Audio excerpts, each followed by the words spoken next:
I think it is better just because you can play it back as many times as you want. Yeah. And you can choose if you do it before or after. Because I like to do it right at the end.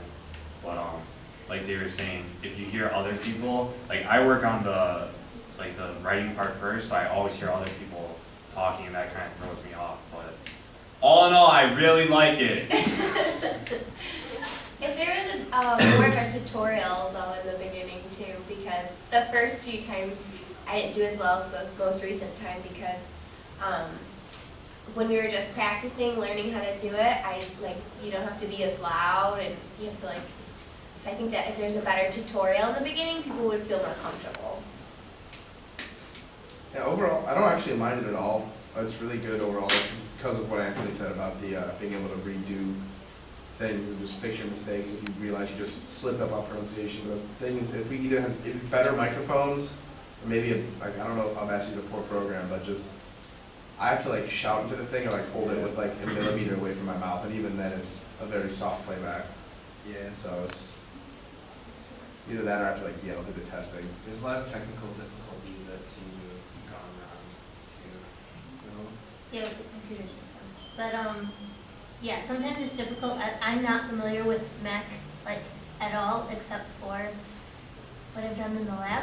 So things like trying to figure out where to turn the volume up and how to turn the volume back down, that gets a little bit difficult if you haven't had time to play with it a little bit. Yeah.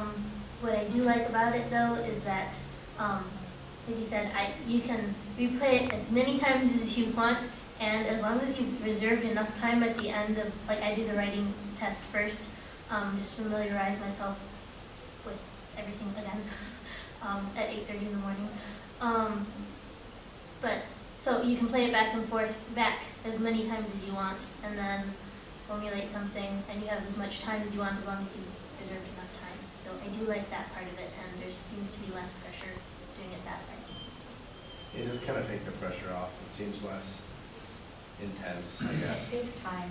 If we had to do this every week, it would take a lot of time. Yeah, that's true. You can actually think about what you're doing too. You can write it down and plan what you're gonna do, as opposed to going up there just being on the spot.